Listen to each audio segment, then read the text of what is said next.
So when my wife heard that I was doing this and heard that I accepted to do this, she just started laughing.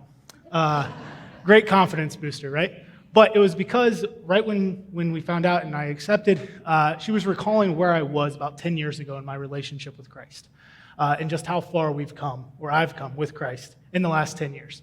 So 10 years ago, I was in college. I was making some pretty poor choices, and I did not have a relationship with Christ whatsoever. And the pinnacle moment for that was we were on a date, and I admitted to being agnostic, and she said, okay, well, then we're done. And I was like, whoa, okay. And so I realized then that she meant business, and so I did what any dumbstruck boy does. I tried to impress her. So I started attending Wilmington Church of Christ, thinking, hey, this is what I need to do. I'm going to keep my relationship with her. So I was coming for all the wrong reasons. I was surrendering myself to a relationship with her over a relationship with Christ. All that to say, God was working in my life. He knew what he was doing. I was here for the right reasons for his plan.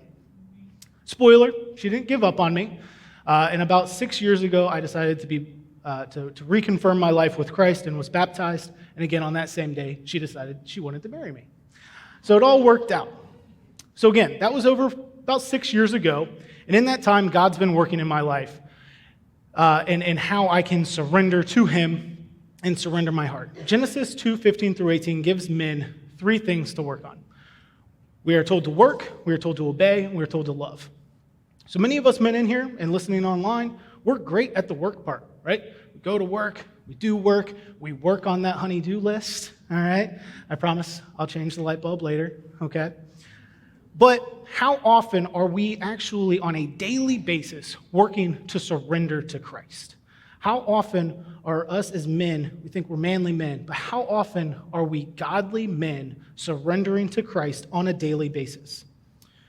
So we look at things and we think, yeah, I'm working, I'm doing these things, I'm providing for my family. But what Genesis 3:1 through 6 tells us is that if we're not there leading our house as godly men, Satan is going to come in. Satan is going to deceive. Satan is going to trick us.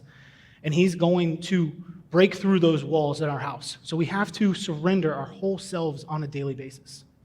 In January, my small group, instead of looking at New Year's resolutions, we talked about words. We all picked words to focus on over the next year. Mine, again, was surrender.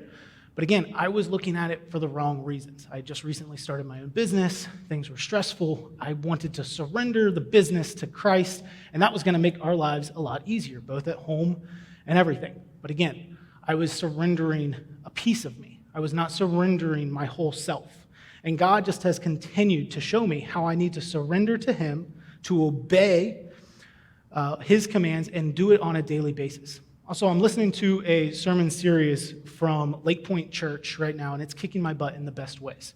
One of the things that they talk about is how men need to kneel down before Christ and surrender before we can stand in front of our loved ones and our friends. And that has just really been hitting home with me a lot lately.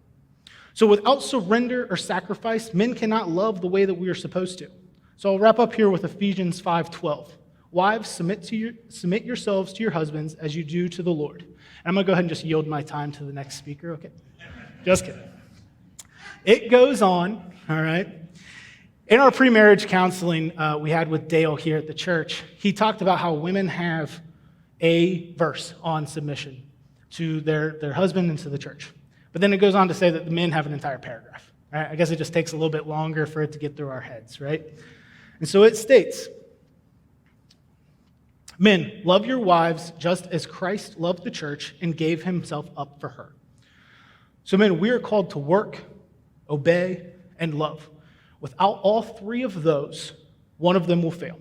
So we must remember that we have to work on a daily basis to become godly men and be as godly of a man of our house as we can. I know, again, that there are a lot of manly men in this group watching online. I like to think of myself sometimes as a manly man.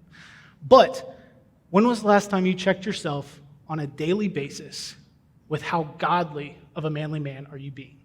Are you waking up every morning and surrendering yourself to Christ, again, on a daily basis? Thank you.